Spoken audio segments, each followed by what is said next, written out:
A cupcake with bright frosting appears against a white background. It hops forward and gasps as it discovers 3 muffin pans that exactly look like braille cells.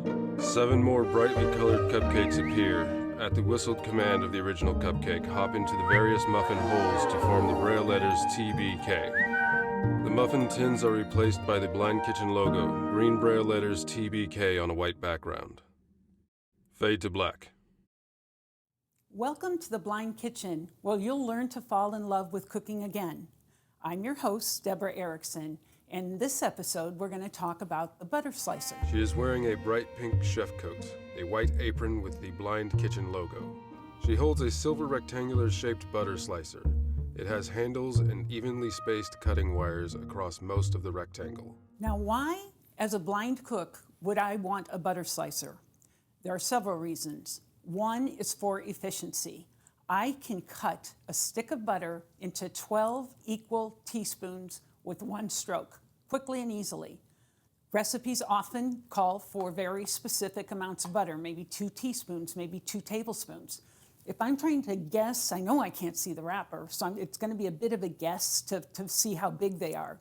But if I have a tool in my toolkit that I confidently know those are 12 teaspoons, I can put these into my refrigerator and I can know that I'm grabbing the right amount of butter. 3 teaspoons equals 1 tablespoon.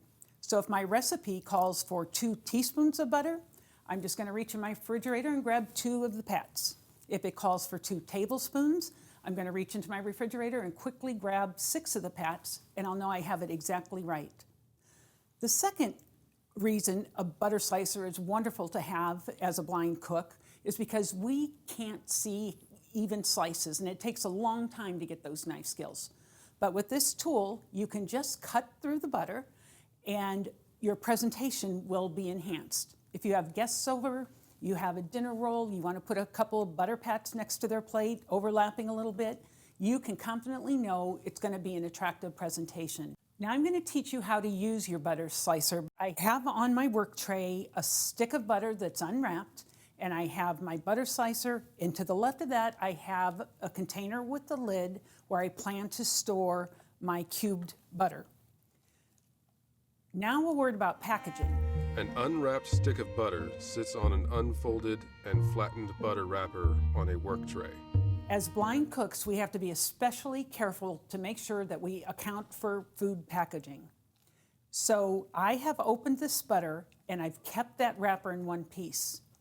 This is especially important if you're working with room temperature or soft butter.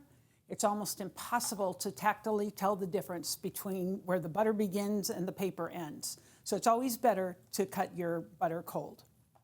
Now I'm picking up the butter slicer and I'm positioning it above the stick, which is on the piece of paper. That's important because I'm going to need that paper for the next step. I am positioning the butter slicer on the stick, and then I'm going to push down slowly but firmly, and it is going to cut through. If it doesn't cut through immediately, it means you probably aren't centered. But I'm going through, it's going through, I'm going slowly, carefully. I don't want to pop any of the wires. And then I'm going to reach the bottom. Now when I reach the bottom, my butter slicer has reached the tray, the butter is still not cut all the way through.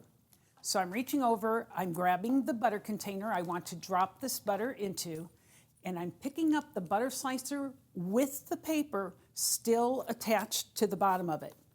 I'm putting my thumbs under the paper, turning the butter slicer over, and I'm going to eject these little cubes into this container. I'm pushing on the paper, not too hard. I don't want to tear the paper or cut my fingers, but it's a nice little piece of protection between you and the butter as you finish slicing it all the way through.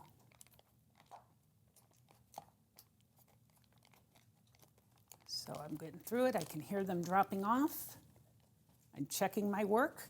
You always have to check your work. Don't forget that. And now what I'm going to do is, if I put these in the refrigerator just like they are now, they will clump together and just refreeze in a block form. So I'm making sure I separate them into their individual pats, so that way when I need a teaspoon of butter, I can just go to my refrigerator and grab it. No cutting, no unwrapping, nothing. I can be confident in my measurements, and life is good. Thank you for being a member of the Blind Kitchen community, and enjoy your butter slicer.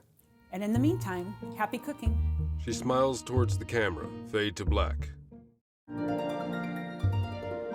The Blind Kitchen logo appears. Fade to black. Neo Creative Productions logo appears. The logo fades to black.